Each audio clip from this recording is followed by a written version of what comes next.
Senior Citizen Database. Paano malalaman kung kasali ka na sa listahan ng NCSC? Nakapagpa-register na ba ang lahat? Kung hindi pa, here po ang video na ginawa ko na may step-by-step guide. Ilalagay ko po yung link sa comment section at description box below po. Para naman po sa mga nakapag-register na, marami ang nagtatanong, paano malalaman kung kasali na sila sa listahan ng NCSC? Ito po ay binigyan kasagutan ng NCSC Chairman Attorney Franklin Quijano. Panoorin at tapusin ng buo ang video para sa dagdag kaalaman. Bago tayo magpatuloy, huwag kalimutang mag-subscribe sa aking channel.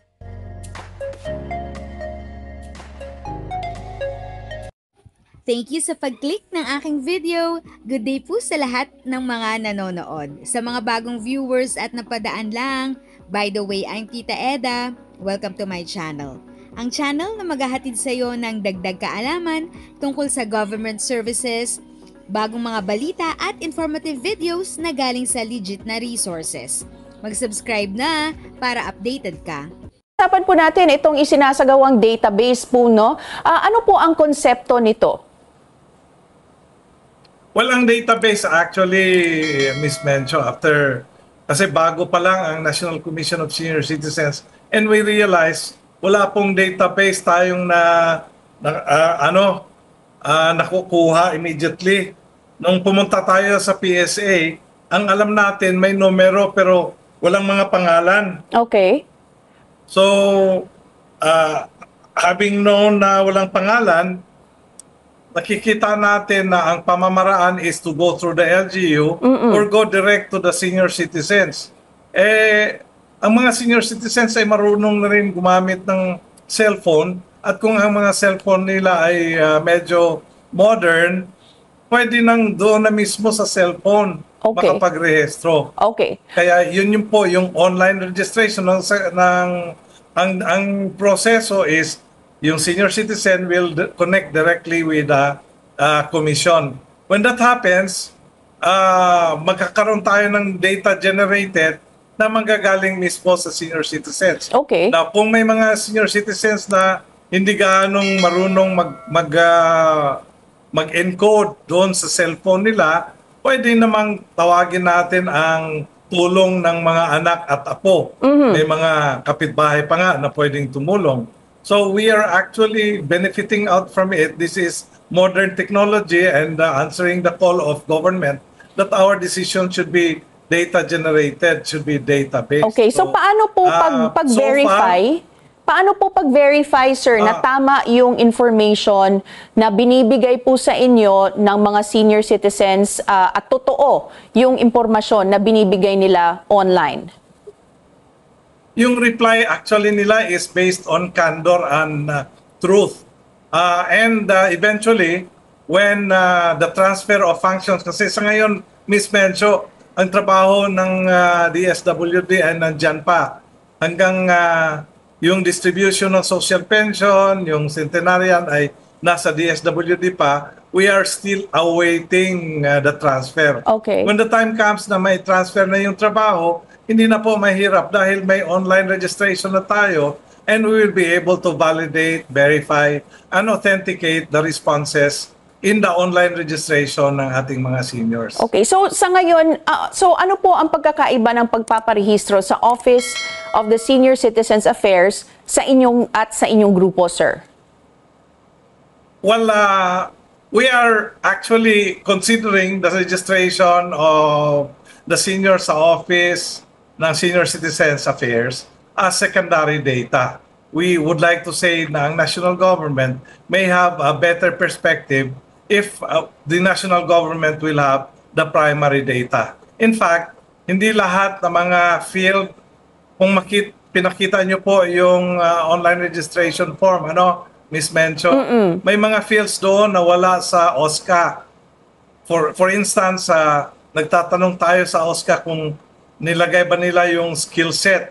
I think maraming mga OSCA na hindi sinali yung ano ang abilidad ng senior citizens.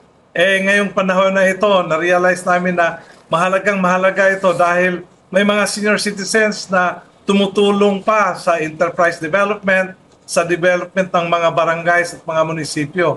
And so, making use of the ability, the skill sets, the experiences of the senior citizens would be one advantage ng online registry, lalo na kung ma-organize natin ang barangay at bayan-bayan na mga senior citizens na tutulong sa ating bansa. All right. So, skill set is one, health profile is the other.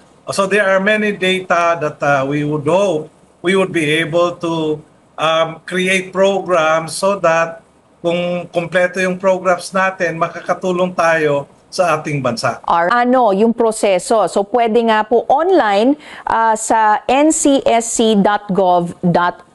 Pero paano po kung walang access sa online? Saan pwedeng magparehistro? Okay.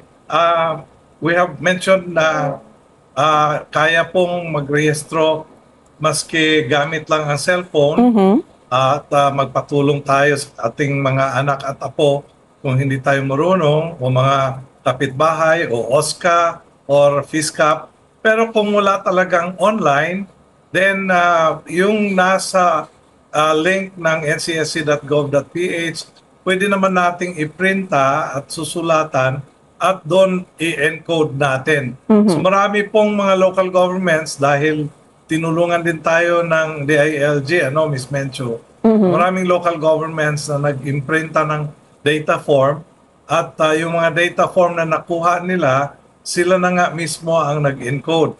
Yung iba na ayaw mag-encode or walang kakayahan mag-encode, binibigay din nila ito through channel at tinatanggap natin ito. Of course, we would like to really encourage all local governments na encode nila dahil yung papel na mahawakan nila will also be their record, which should also be kept dahil very confidential po ang mga data na nasa data form. Okay, so once po na na-encode na yun lahat or na-registro na, submit na nila online, paano po malalaman ng isang senior citizen na talagang pumasok, registered na sila dun sa database?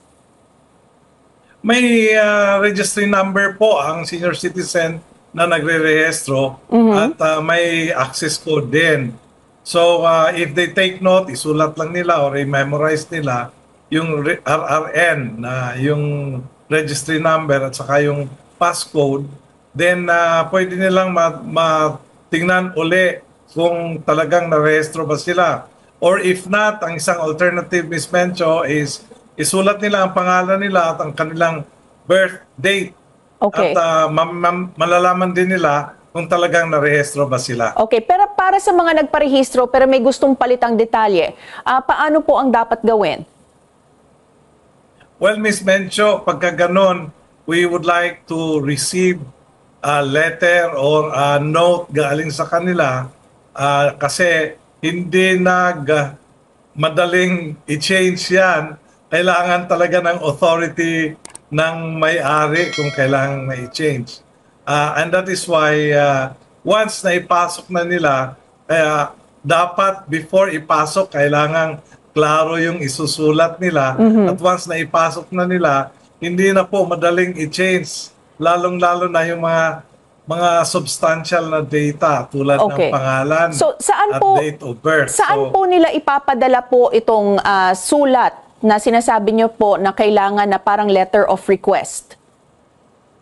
Pwede pong sa link natin sa ncsc.gov.ph or pwede rin sa ating email ph.ncsc@gmail.com. Alright. Maraming salamat, National Commission of Senior Citizens Chairman Franklin Quijano.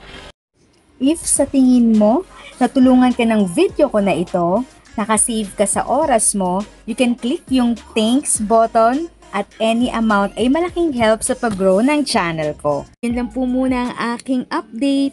Sana ay nakatulong na dagdag kaalaman ang aking shinare today.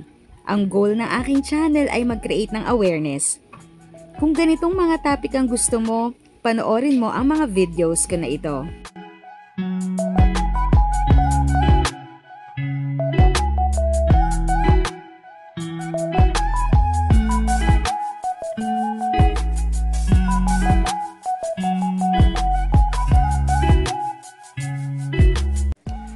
Thanks for watching!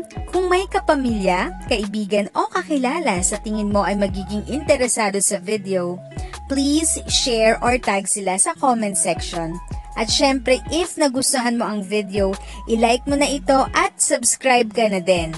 As always, feel free to write your questions, comments, and opinions respectfully. And continue to be a blessing and stay safe!